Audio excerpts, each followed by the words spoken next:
네, 오늘 우리 함께 보실 하나님 말씀 누가복음 23장 32절부터 43절까지 말씀입니다. 누가복음 23장 32절부터 43절까지 말씀입니다. 신약성경 138페이지 누가복음 23장 32절부터 43절까지 말씀입니다. 다 찾으신 줄로 알고 제가 봉독하도록 하겠습니다. 또 다른 두 행악자도 사형을 받게 되어 예수와 함께 끌려가니라. 해골이라 하는 곳에 이르러 거기서 예수를 십자가에 못 박고 두 행악자도 그렇게 하니 하나는 우편에 하나는 좌편에 있더라. 이에 예수께서 이르시되 아버지 저들을 사하여 주옵소서. 자기들이 하는 것을 알지 못함이니이다 하시더라. 그들이 그의 옷을 나눠 제비 뽑을새 백성은 서서 구경하는데 관리들은 비웃어 이르되 저가 남을 구원하였으니 만일 하나님이 택하신 자 그리스도이면 자신도 구원할지어다 하고 군인들도 희롱하면서 나와 신 포도주를 주며 이르되 네가 만일 유대인의 왕이면 네가 너를 구원하라 하더라. 그의 위에 이는 유대인의 왕이라 쓴 패가 있더라. 달린 행악자 중 하나는 비방하여 이르되 네가 그리스도가 아니냐 너와 우리를 구원하라 하되 하나는 그 사람을 꾸짖어 이르되 네가 동일한 정죄를 받고서도 하나님을 두려워하지 아니하느냐. 우리는 우리가 행한 일에 상당한 보응을 받는 것이니 이에 당연하거니와 이 사람이 행한 것은 옳지 않은 것이 없느니라 하고 이르되 예수여 당신의 나라에 임하실 때 나를 기억하소서 하니 예수께서 이르시되 내가 진실로 네게 이르노니 오늘 네가 나와 함께 낙원에 있으리라 하시니라. 아멘.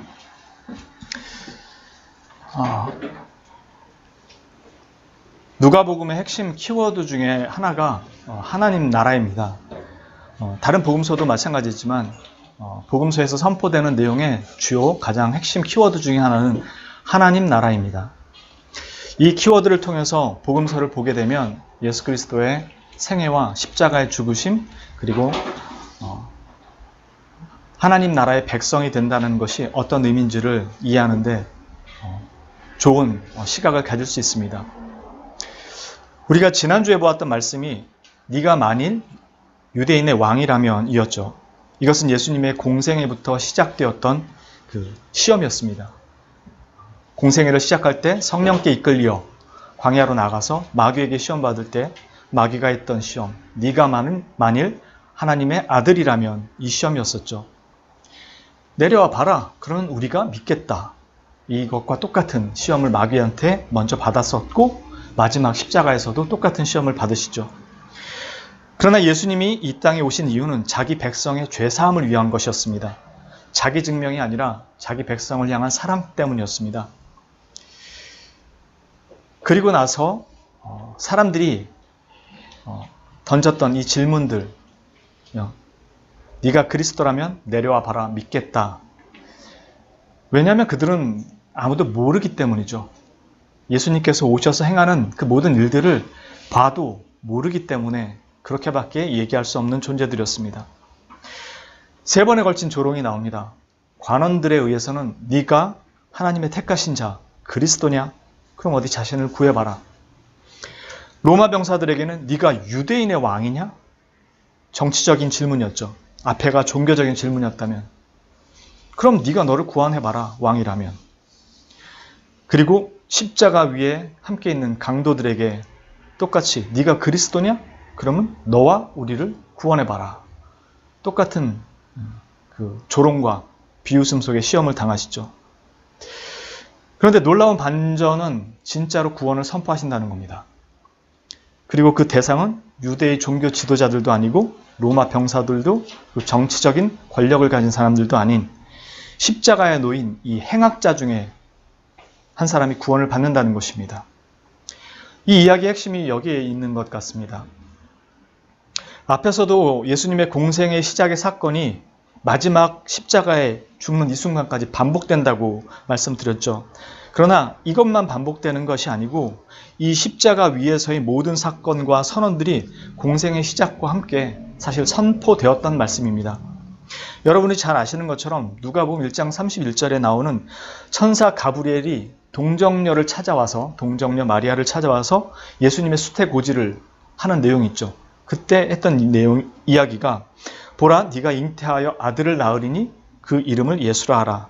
그가 큰 자가 되고 지극히 높으신 이의 아들이라 일컬어질 것이요 주 하나님께서 그 조상 다윗의 왕위를 그에게 주시리니. 이렇게 이야기가 나옵니다.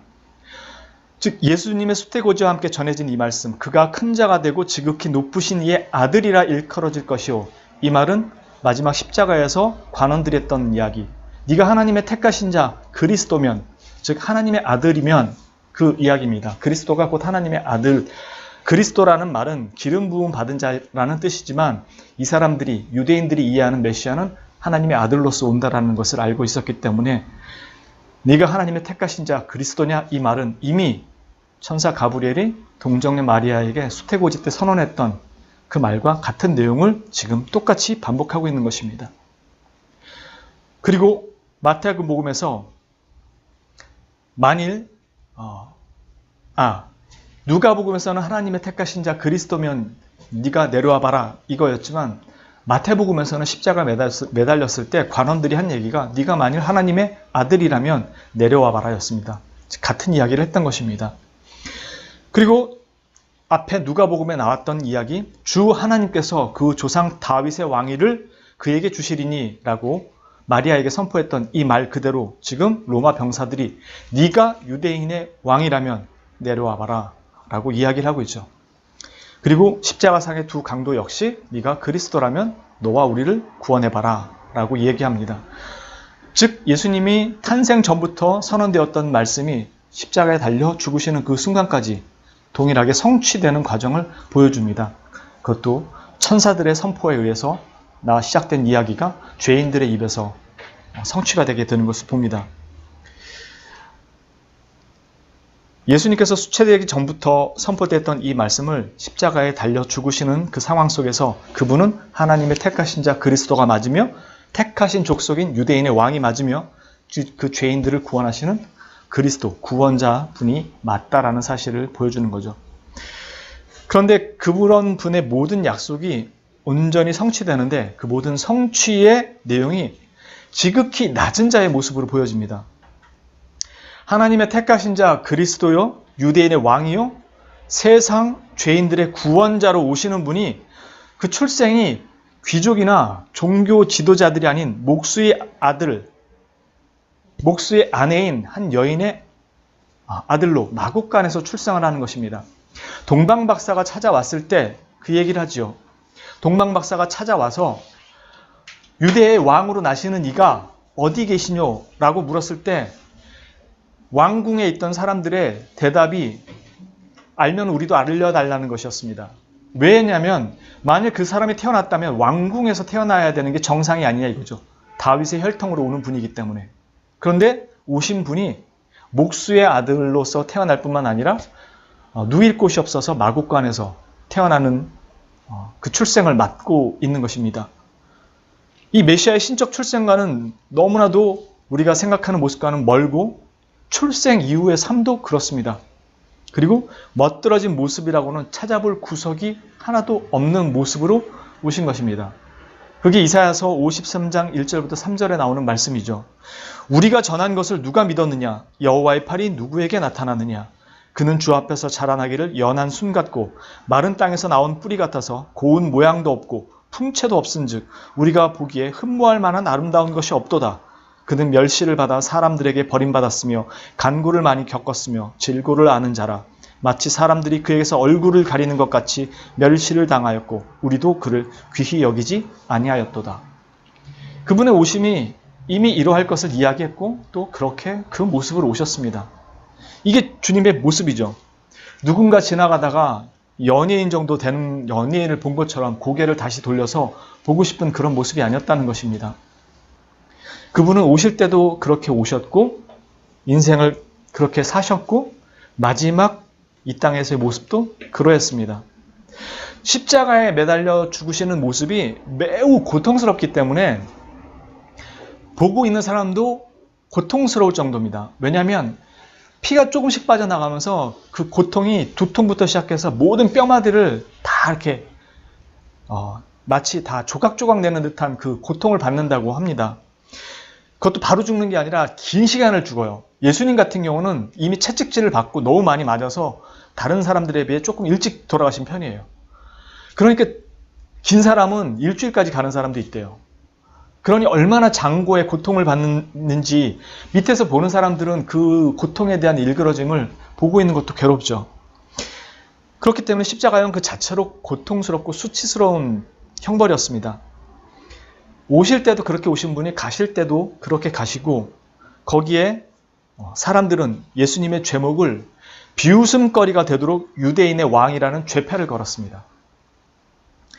피조물인 인간이, 그것도 하나님을 배역하는 죄인들이 창조주를 웃음거리가 되게 하기 위해서 유대인의 왕이라는 그 비아냥거리는 듯한 죄목을 걸어서 십자가에 매달아 버린 것입니다. 그 밑에서 있는 사람들이 그분이 누구인지 모르니 그 죄패를 보면서 뭐라고 쑥덕거렸을까요? 얼마나 사람들이 밑에서 킬킬거리며 저 사람이 자기가 유대인의 왕이라고 떠들었던, 사람들을 홀리고 다녔던, 그래서 적고를 당한다고 그렇게 수많은 사람들이 밑에서 비아냥거렸을 것입니다. 사실입니다. 우리는 지금도 인터넷 조금만 검색해보면 사막의 잡신이라부터 시작해서 온갖 비아냥거림을 얼마든지 찾아볼 수 있습니다. 이보다 더 심한 비아냥이 얼마든지 있어요. 인터넷 안에서는. 지금 십자가 밑에 선 사람들의 비아냥은 막연한 추측이나 상상이 아니라 실제입니다. 그리고 오늘날도 있는 거고요. 지금의 우리보다 더하면 덜했지 덜하진 않았을 것입니다. 왜냐하면 그들은 함께 있었기 때문에. 신이라는 사람을 마주대하고 같이 밥을 먹었고 걸어 다녔고 그가 전하는 이야기를 들었습니다. 어떤 신이 그러고 돌아다닙니까? 그러니 그 신이라고 떠들었던 사람이 십자가에 매달렸을 때 아무것도 못하고 아파 죽겠다고 신음하면서 죽어가는 그 모습을 봤을 때 참으로 신이라고 생각했겠습니다. 그 사람이. 절대로 그렇게 생각 안 했을 겁니다. 먼 신이 아파서 죽는 신음소리를 내가면서 끙끙거리냐고 했겠죠. 저는 패션 오브 크라이스트가 정말 잘 만든 영화 같아요. 왜냐하면 채찍질 맞았는데 내가 너희를 너무 사랑하기 때문에 나는 고통을 감당해내는 너희의 사랑하는 하나님이야. 이러면서 신음소리 한 번 안 내는 그런 장면이 없어요. 맞으면 너무나도 고통스러운 신음을 냅니다. 그게 성경이 증언하는 하나님이에요. 완전한 인성으로 오셨기 때문에 바늘 한 방 찔려도 아파해야 되는 그 존재로 오셔서 그걸 다 감당하는 분으로 오셨다는 겁니다. 십자가 위에서 신이라고 자칭 신이라고 했던 하나님이라고 했던 분이 그 고통 속에 죽어가는 것입니다. 그리고 사람들은 밑에서 그 하나님을 비웃고 있는 것입니다. 손가락질하고 머리를 흔들어대면서 내려와 보라고, 너 왕이면 신이면 그리스도면 내려와서 증명해 보라고 얘기합니다. 우리 같았으면 벌써 수십 번도 더 내려갔을 겁니다. 근데 주님이 그런 사람들을 보면서 하신 반응은 하나님을 향해서 기도하는 내용이었습니다. 아버지, 저들의 죄를 사하여 주옵소서. 저들은 자신들이 무엇을 하고 있는지 모릅니다. 그게 주님의 기도였습니다. 주님은 오실 때도 가장 낮은 출생의 모습으로 오셨고 십자가 위에 다른 행악자들과 함께 비웃음거리가 됐습니다. 거기서 비아냥거리고 있는 모든 죄인들을 위해서 죽어가신 것입니다. 주님은 그 죽으심을 기꺼이, 그 수모와 멸시를 기꺼이 감당하셨고 그걸 기쁘게 감당하셨다고 얘기합니다. 시편 16편 3절에 땅에 있는 성도들은 존귀한 자들이니 나의 모든 즐거움이 그들에게 있도다. 자신의 모든 이 사역을 기쁘게 감당하셨다고 얘기합니다. 이것만큼 큰 즐거움이 내게 없다고 말씀하신 것입니다. 이 복음의 가치와 능력이 이 강도 중 한 사람에게서 그 모습을 우리에게 잘 보여줍니다. 이 두 강도 중에 핵심은 한 사람은 회개하고 구원을 받는다는 내용이죠. 이 두 사람 중에 한 사람이 네가 그리스도가 아니냐, 그럼 너 자신과 우리를 구원해봐라 라고 누가복음에 기록되어 있지만 마태, 마가복음에는 두 사람 다 비아냥됐다고 얘기하고 있습니다. 즉 나중에 한 사람이 시간이 지난 다음에 회개했다는 뜻입니다. 이 사람이 어떻게 회개했는지는 아무도 모릅니다. 주석가들도 알 수 없고 성경이 증언하고 있지 않기 때문에 우리는 정확히 모릅니다. 그러나 한 가지 우리가 분명히 아는 것은 결코 회심은 인간 안에서 일어날 수 없다는 것. 생명의 씨앗은 하나님께서 성령님께서 주셔야만 가능하다는 것은 분명합니다. 그럼에도 우리가 가만히 있으면 되느냐? 그건 아니라는 거죠. 적어도 이 사람은 그에 합당한 회개의 반응이 있었습니다. 저는 이 문맥을 물론 틀릴 수도 있습니다만 저는 이 문맥상 이 두 사람을 정치적 입장에 있던 사람이라고 생각합니다. 왜냐하면 여기서 행악자라고 표현했지만 마태 마가복음에서는 강도라고 얘기합니다. 물론 이 사람들이 강도일 수 있습니다. 그래서 살인, 강도, 온갖 나쁜 짓을 저지르다 잡혀서 십자가에 매달렸고 그때까지도 예수님하고 같이 매달려서 나야 뭐 어차피 뭐 죽을 놈이고 너는 하나님이라 그러면서 어째 거기 매달렸냐? 비아냥거리다가 시간이 지나면서 회개하고 회심했을 수도 있습니다. 얼마든지 가능한 일일 수 있습니다. 그러나 저는 이 여러 가지 문맥과 정황상 그리고 아까 말씀드린 것처럼 누가복음의 핵심 키워드가 하나님의 나라라는 관점에서 본다면 이 사람들은 정치적 입장에 선 사람들이었을 것이라는 생각을 합니다. 왜냐하면 이 강도라는 단어 속에 포함되어 있는 말이 반역자, 혁명을 일으킨 자라는 말도 포함이 되어 있습니다. 즉 동일한 정죄를 받고서도 네가 그렇게 얘기할 수 있느냐라고 했을 때 이 사람들이 같은 십자가형을 받았다라는 것 뿐만이 아니라 여기서 말한 동일한 죄가 어쩌면은 반역죄, 즉 로마의 압제에서 당시에는 독립운동을 하려고 로마의 압제로부터 이스라엘을 회복시키려고 무력으로 항쟁하는 사람들이 많았습니다. 열심당원이라고 불렀던 사람들이 있는데 이 두 사람 다 십자가형을 받는 것입니다. 강도가 십자가형을 받으려면 그냥 강도 살인으로는 웬만해서는 십자가형을 안 받습니다. 당시 상황에 전해지는 바에 의하면 강도 살인이라도 흉악한 죄인들만이 십자가에 달렸답니다. 그리고 반역죄, 이런 정치적인 죄들이 십자가에 달렸다고 합니다. 아마도 이 사람들이 강도로서 십자가에 달리려고 했다면 심각한 죄를 저질렀을 것이고 그게 아니라 이 사람들이 반역죄가 맞았다면 이 사람들은 이스라엘의 회복을 무력으로 일으켜보려고 시도했던 사람들일 것입니다. 무력으로 시도하기 위해서는 재정이 필요하고요. 사람들의 도움도 필요하고 일종의 결속도 필요하겠죠. 그런 것들을 위해서 로마에 맞서는 살인, 방화, 약탈 같은 것들이 자행이 되고 그것이 본인들의 이 명분을 위해서 합리화되는 것입니다.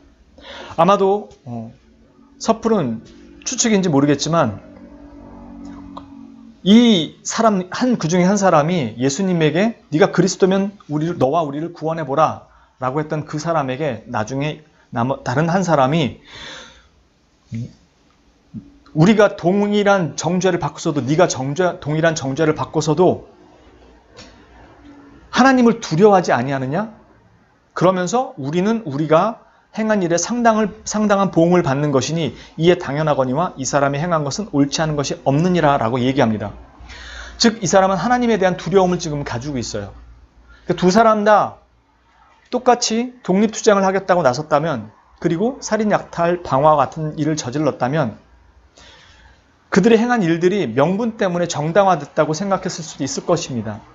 그런데 한 사람은 자신의 행한 행동에 대해서 어떤 뉘우침이나 회개가 없습니다. 그리고 하나님에 대한 신앙도 없습니다. 즉 이 사람은 자신의 힘으로 무력으로 이스라엘을 회복시키려고 했을 뿐이었고 한 사람은 하나님에 대한 올바른 인식을 가지지 못한 채, 즉 자신들이 이스라엘 백성이라는 것은 알지만 하나님 나라 그리고 하나님이 어떠한 분인가를 올바로 알지 못했기 때문에 하나님이 로마의 압제로부터 우리를 구원해 주실 것이라는 정치적인 메시아에 대한 기대를 가지고 있었기 때문에 이 자신이 독립투쟁하는 것을 정당화했다라는 것이죠. 그래서 십자가에 결국 매달리고 나서 예수님과 조우하게 된 것입니다.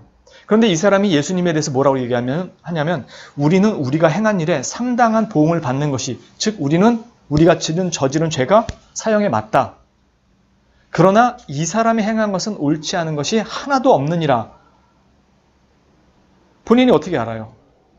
이 말은 예수 그리스도의 복음 선포를 들었다라는 것입니다. 그리고 그 자리에 있었을 수도 있고 그분이 행하시는 이적을 보았을 수도 있다는 것입니다. 그냥 하는 소리가 아니고 이렇게 얘기할 수 있었던 것은 그리스도의 복음을 들었고 알고 있었다는 것입니다. 다만 당신은 그 하나님 나라를 추구한다면 나랑 관계없다. 그런 하나님 나라가 무슨 하나님 나라라냐라고 예수님의 복음을 들었음에도 거부했던 것이고 자기는 무력으로 하나님 나라를 세우겠다, 이스라엘을 회복시키겠다고 나갔던 사람이라는 것입니다. 그래서 그때는 그 복음이 옳은지도 몰랐고 들어야 될 내용인지도 몰랐던, 그리고 실제로 이적을 봤어도 하나님 나라의 회복과는 거리가 먼 예수 그리스도의 그 복음에 대해서 관심이 없었던 것이죠. 그러나 십자가에 달린 후에, 달리고 나서도 너도 하나님 나라를 외치지 않았냐? 근데 지금 여기 와 있어? 라고 비방을 하던 그 모습에서 점차 시간이 지나면서 그리스도께서 자신을 향한 그들의 비난과 조소 속에서 그들을 위해 기도하시며 죄사함을 선포하셨던, 즉 예수님이 첫 공생의 시작의 내용이 뭐였냐면 회개하라, 천국이 가까이 왔느니라 했습니다. 즉 하나님 앞에 그저 와서 회개하라, 그리고 그들에게 죄사함이 선포됐었고 예수님이 하신 일이 그것이었습니다. 이 십자가에 달린 강도는 그것을 무시했고 그것을 하나님 나라하고는 관련이 없다고 생각했다가 지금 십자가에 달려서 이 상황이 되고 예수님이 십자가에서 행하시는 모든 일들과 이분은 단 하나도 잘못이 없는데 여기에 매달려 있다는 사실에서 비로소 눈을 뜨게 되는 것입니다. 예수님을 직접 조우하면서 자기들과 다른 예수님의 모습을 봅니다. 십자가 위에서. 그리고 그 죽음도 자신이 아닌 그 밑에 있는 죄인들을 향해서 죽어가시는 것이라는 것을 비로소 깨닫게 되는 것이죠. 즉 그분이 선포하셨던 말씀들, 회개하라, 천국이 가까이 왔느니라, 그리고 하나님의 사랑, 긍휼, 자비, 바리새인들과는 전혀 다른 말씀을 하시는 그 내용을 이제 십자가 위에서 내 자신이 죄인이라는 사실을 예수 그리스도를 통해서 확인하게 되는 것입니다. 절대로 자기가 한 행동들이 이스라엘 회복을 위해서 정당화될 수 없었다라는 것, 그건 다 하나님의 뜻에 어긋나는 죄였다라는 사실을 예수 그리스도를 보면서 깨닫게 되었다는 것입니다. 우리가 회개를 한다고 하는 것은 회개를 조건으로 구원을 받는다는 것이 아닙니다. 회개를 하더라도 예수님한테 얼마든지 안 올 수 있습니다. 여러분들한테 전에도 한번 말씀드렸지만 God is no dead인가? 제가 정확하게 지금 기억이 안 나는데 아마 God is no dead라는 제목이 맞는 것 같아요. 신은 죽지 않았다라는 그 영화가 있어요. 외국에서 만든 영화인데 한 대학생이 이제 철학과 수업을 들어갑니다. 철학과 교수가 수업 시작할 때부터 신은 없다, 니체의 신은 죽었다라는 이런 명제처럼 그 타이틀을 걸고 수업을 시작합니다. 그러면서 자기 수업에 이제 그 주제로 아마 페이퍼, 논문을 제출하면 이제 학점을 주는 것으로 했던 것 같습니다. 그때 한 학생이 교수에게 반론을 제기합니다. 하나님은 살아계십니다. 그러자 교수가, 그리고 학생들이 비웃죠. 증명할 수 있냐? 이 학생이 잠시 머뭇거리다, 예, 증명할 수 있습니다. 그러자 교수가 증명할 수 있습니다. 그랬는지는 사실 정확히 기억은 안 납니다. 그런데 교수가 그 학생에게 그럽니다. 그럼 다른 사람들은 신이 없다라는 것을 증명하고 네가 신이 있다는 걸 증명하면 너한테만 A뿔을 주겠다. 나머지는 틀렸으니까 너한테 A를 주겠다라고 과제를 얘기합니다. 그 학생이 나중에 최종적으로 증명한 시도는 칸트가 했던 그 순수이성 비판과 실천이성 비판이라는 그 두 책 속에서 증명했던 신존재 증명 이론을 가지고 와서 증명한 것이었습니다. 그 내용은 뭐였냐면 우리 안에는 칸트가 얘기했던 것은 우리는 어떠한 지식을 공유할 때 어렸을 때부터 감각한 오감을 통해서 보고 듣고 만지고 맛보고 했던 이런 오감을 통해서 감각 속에서 얻어진 그 지식들이 자라면서 하나씩 체계화돼서 지식으로 자리 잡는다는 것이었습니다. 그런데 한 번도 배운 적이 없는데 가지고 있는 지식이 있다는 거예요. 그게 뭐냐면 인간 안에 있는 도덕성이라는 거, 양심이라는 거, 배운 적이 없는데 가지고 있다는 겁니다. 그리고 하나가 종교였습니다. 배운 적이 없는 종교를 저마다, 심지어 저 아프리카에 있는 사람들조차도 자기만의 종교를 가지고 있다는 것이었습니다. 그걸 비판했던 게 순수 이성 비판이라는 내용이었습니다. 우리는 이성으로 배우고 알은 지식이 아닌데도 어떻게 이걸 가지고 있을까? 그리고 이 도덕성에 대한 원인자로 신을 상정합니다. 즉 신에 대한 상정이 없다면 신이라는 존재를 우리가 전제하지 않으면 우리 안에 있는 도덕성을 설명할 수가 없다. 그래서 신으로부터 말미암아 우리 안에 양심상 그 도덕성을 요구하게 되고 우리 안에 있는 종교라는 그 종교성을 설명할 수 있다. 그러므로 신이 존재한다는 이 전제 자체가 서지 않는 이상 우리 안에 있는 이 부분들을 설명할 수가 없다라는 것으로 신 존재 증명을 시도합니다. 그게 도덕적 논쟁이었습니다. 이 학생이 그 교수한테 이것으로 승리합니다. 이거 틀린 논증입니다. 왜 틀렸을까요? 왜 틀렸냐면 여기에는 그리스도가 없어도 하나님이 증명되고 있기 때문입니다. 기독교에 있어서 하나님이라는 존재는 그리스도 없이는 알 수가 없어요. 그러니까 하나님을 믿으면서도 그리스도를 안 믿는 사람이 존재한다는 것입니다. 그래서 교회를 가면 예수 그리스도는 몰라도 사랑과 은혜, 긍휼, 나눔, 봉사 이것들이 교회 안에 얼마든지 교회를 끌어가는 원동력이 될 수 있다는 것입니다. 왜냐하면 그건 그리스도 없어도 하나님의 사랑을 베푸는 것이라고 실천하는 것이라고 얼마든지 설명이 되기 때문에 지금 이 사람의 회개는 바로 내 앞에 있는 그리스도를 통해서 자신의 죄를 확인한 거지 죄를 확인하고 예수님을 알게 된 것이 아닙니다. 회개하라 천국이 가까이 왔느니라 이 말은 회개하면 구원을 시켜주겠다라는 의미가 아니고 예수님이 선포하시는 말씀이 사실이고 진리라는 것을 안다면 네가 어디서부터 벗어났는지를 알 수밖에 없다는 것입니다. 즉 바리새인들이 잘못한 게 뭐죠? 하나님 말씀 지키라는 것이었는데 뭘 잘못했어요? 그거 지키면 하나님께서 천국 보내주시겠다는데 뭐가 잘못된 거냐는 거죠. 도덕적으로 잘못한 걸 요구하는 게 아닌데. 예수님이 그런데 뭐라고 하셨죠? 그들에게 마귀의 자식들아, 독사의, 뱀의 새끼들아, 신랄하게 비판하시죠. 왜 그랬을까요? 절대로 그렇게 해서는 하나님께로 갈 수가 없기 때문에 너는 하나님이 어떠한 분인지를 모르고 있다는 것입니다. 하나님은 우리에게 그거를 완수해서 오라고 부르신 게 아니고 너희가 그 길로는 결코 내게 올 수 없는 죄 아래 넘어져 있는 존재들에게 내가 내 아들을 통해서 너희를 구원의 자리로 인도하겠다는 것이었습니다. 우리가 회개를 한다는 것은 그리스도께서 선포하신 하나님의 사랑, 은혜, 자비를 얘기하는 것입니다.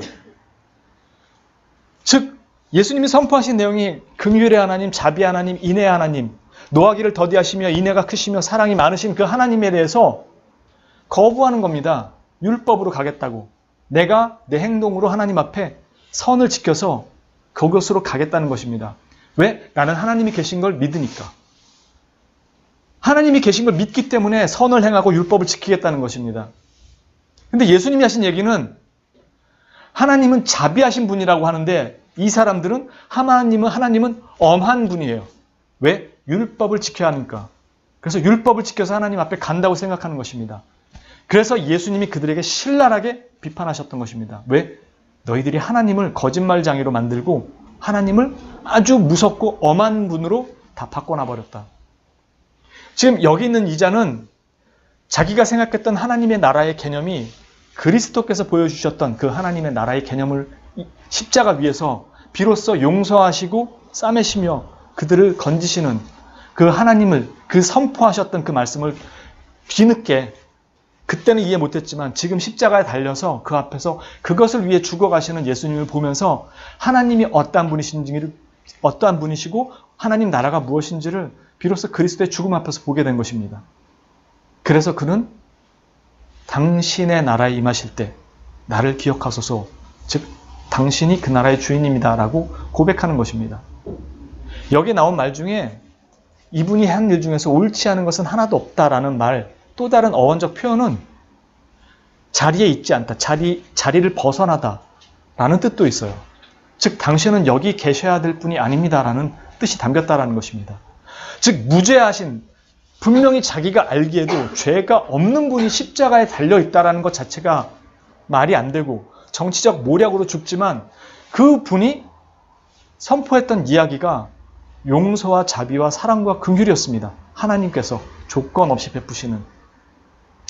그것을 보면서 자신이 추구했던 하나님 나라가 다 틀렸던 것이었고 자신의 행동들이 다 범죄였고 잘못된 것이었다는 걸 깨닫고 내가 어떻게 이 상황에서 하나님 나라에 들어갈 수 있을까는 바로 예수 그리스도를 통해서 긍휼을 베푸시는 하나님을 확인하고 그리스도께로 돌아온 것입니다.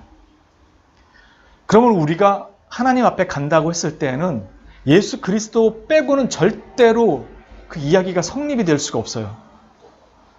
그러니까 헌신, 충성, 그 어떤 것이든 예수 그리스도를 통과해서 가는 그 내용이 없으면 그것은 나는 아직 하나님을 잘 모르고 있다는 뜻입니다. 그래서 우리가 하나님을 사랑한다고 이야기하거나 우리가 상대방을 사랑한다고 이야기할 때 특히나 부부 사이에 사랑한다는 말을 할 때는 그 사이에 하나님이 개입되어 있다는 뜻입니다. 즉 내 입술에서 사랑한다는 말이 진짜로 사랑한다는 올바른 사랑의 의미를 가지려면 그 안에 하나님이 개입되셔야 합니다. 그래서 상대방의 허물과 모든 것들을 다시 한번 참고 다시 한번 누르고 다시 한번 용서하고 수긍하고 받아줄 뿐만 아니라 나도 똑같은 존재라는 것을 다시 인식하는 것입니다. 그래서 부부든 친구든 일반적인 사랑 관계든 내 안에서 원망과 시비가 끌어오를 때 그 앞에 그리스도를 세울 수 있어야 하는 것입니다. 우리의 모든 삶은 바로 그렇게 그리스도를 통해서 하나님을 보고 세상을 바라보는 것이지 이제는 믿는 예수님 따로 내가 세상을 바라보는 것 따로가 아닙니다. 물론 신앙의 삶과 일상의 삶은 분명히 다르지만 우리가 살아가는 삶의 자세는 그리스도를 통해서 보는 삶입니다. 오늘 우리가 보는 이 강도의 모습, 가장 은혜로운 모습입니다. 아무런 선도 행할 수 없고 선을 행할 남은 시간도 없는 상황에 그는 단 하나 나를 불쌍히 여겨주소서라는 이 회개 한 번으로 온전한 회개 한 번으로 낙원을 허락받습니다. 그게 복음입니다. 어떠한 것도 조건으로 가지지 않고 나는 죄인이며 결코 내 스스로 하나님 나라에 갈 수 없는 존재입니다. 오직 예수님이 아니면 안 됩니다가 복음입니다. 그건 구원 받을 때뿐만이 아니라 구원 받고 나서 주님 앞에 가는 그날까지도 동일합니다. 예수님 믿고 개과천선이 되지 않습니다. 그게 인간입니다. 그래서 우리는 모든 삶의 순간마다 주님 아니면 나는 언제나 지옥으로 고개를 돌리고 있는 존재입니다. 가 우리의 신앙 고백이 되는 것입니다. 회개는 예수 그리스도로 말미암는 것이고 우리의 삶은 예수 그리스도로 말미암는다는 것을 잘 기억하시고 어느 자리에 섰든지 이것은 우리에게 은혜라는 것, 내가 넘어진 자리에서 돌아볼 것, 나의 방패고 구원의 산성이고 요새고 나의 가림막이고 나를 덮어줄 날개가 바로 예수 그리스도라는 것을 여러분들이 믿으시고 여러분들이 실수하고 죄를 짓고 넘어진 그 자리에서 회피하거나 숨거나 도망가지 마시고 하나님 앞에 나가서 은혜를 구하세요. 주 예수 그리스도의 은혜가 여러분을 덮고 있습니다. 그래서 언제든지 주님 앞에 나갈 수 있는 것입니다. 이 믿음으로 내일도 그 다음 날도 도전하시고 승리하시며 믿음의 끈을 끝까지 붙드는 그 승리의 자리에 서시기를 주님의 이름으로 축원합니다. 기도합니다. 거룩하신 주님, 우리는 모두 하나같이 죄인입니다. 우린 날마다 남의 것을 탐하는 강도와 같고 마음으로 죽이고 찌르는 살인자와 똑같습니다. 우리는 마음속에 우리가 꿈꾸는 하나님 나라가 있고 우리가 그리는 하나님 나라가 있습니다. 그래서 우리는 하나님 나라의 백성으로 사는 것보다 이 나라의 백성으로 살며 내 삶에 주님을 끌어들일 뿐입니다. 주님 나라에 내가 들어가는 것보다 내 나라의 주님을 부르고 거기에서 살아가는 존재가 되기를 열망하는 그 마음들이 저희 안에 훨씬 더 많습니다. 주님, 우리로 하여금 눈을 열어서 하나님의 법을 보게 하시고 주의 사랑을 보게 하셔서 우리가 마땅히 거룩한 하나님의 백성으로 살아가야 될 그 길들을 인도하시고 따라가며 순종할 수 있도록 이끌어 주시옵소서. 언제나 함께 하시며 우리를 친히 이끌어 가시는 거룩하신 우리 구주 예수 그리스도의 이름으로 감사드리며 기도합니다. 아멘.